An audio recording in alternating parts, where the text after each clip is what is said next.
G'day Jeremy. This is gimp.org/downloads.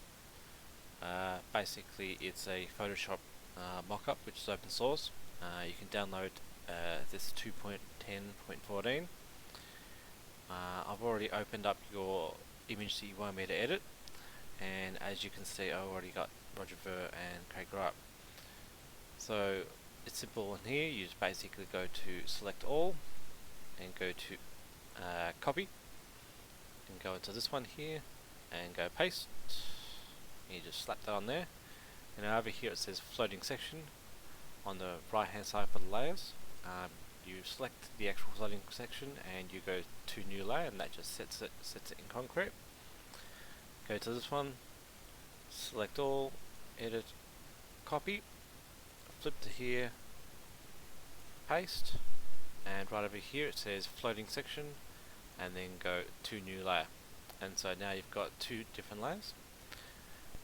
Now when editing these images, always make sure that you click on the actual layer of the actual image you want to do. I like to use the rope tool, or whatever it is. I call it a rope tool, and you can basically string a rope around there and you can cut it. Sometimes it doesn't go away, and if it doesn't go away, it's because you need to go to layer and transparency and add alpha channel. If that add alpha channel is not on, it'll just show white underneath it. So you can either go in like this and cut it out and chop, or you can actually ping it. You can ping it like that, and then close the box. And so that's really good too. Now I'll flick to the other one, so you can actually turn that layer off. So you always make sure you get a deselect things when you've got little zigzags like that. Now with Roger's one, obviously we'll clean it up, but we can move the head over, and if you want to, and if you've got it cleaned up already, you can basically go to zoom it, which is this small box to big box image. You click on there, and always double check if the chain is locked or unlocked. So you lock the actual chain so it's in scale, and you can drag it bigger or smaller, and then you hit scale to enter it. And if you need to give it a bit of a crank in angle, you can basically click on it and just spin it physically or spin it with numbers. But in this particular instance, I think we're pretty happy with it right now. So I'll just make this zero and turn it back to there. I think that's pretty much it for this. Sometimes it does do floating selection. So I'll just pick that back to new layer again.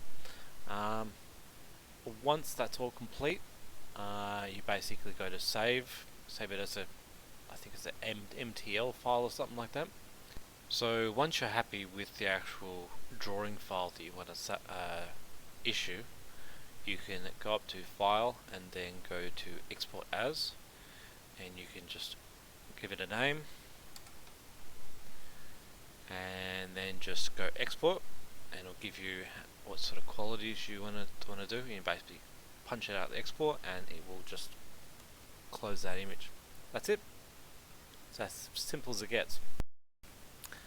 Now the only other thing that I forgot about was that obviously you can reposition where the layers are, so you can stack them wherever you want. So you move them like that, and basically what that means is that if you've got Craig underneath Roger here, you can bring Roger down and he can go underneath, and vice versa. So you can that's the point of the whole layering option. Other things are this magnifying glass, that obviously helps you zoom into them.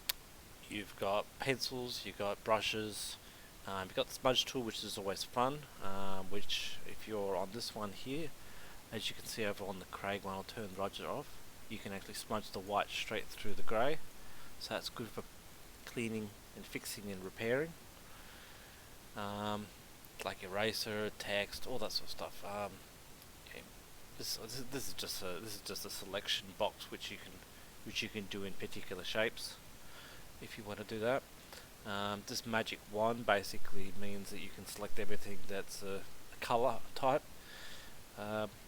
Some of the other ones, I haven't bothered. I've used them before, I think, but I can't be bothered.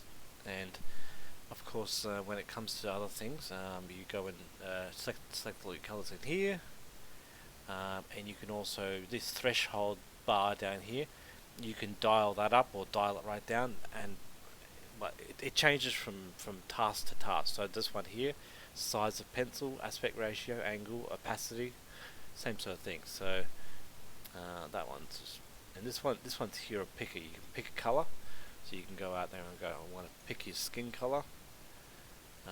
What else is there? I don't know. As you can see here, brush, you can change what type of brush you want, and you can change what size it is. You can dial it up like this, and then it's massive. You can just go, it just covers his entire face. But I will undo that by doing Control Z. So that's basically it. I think I've covered everything. Alright, bye.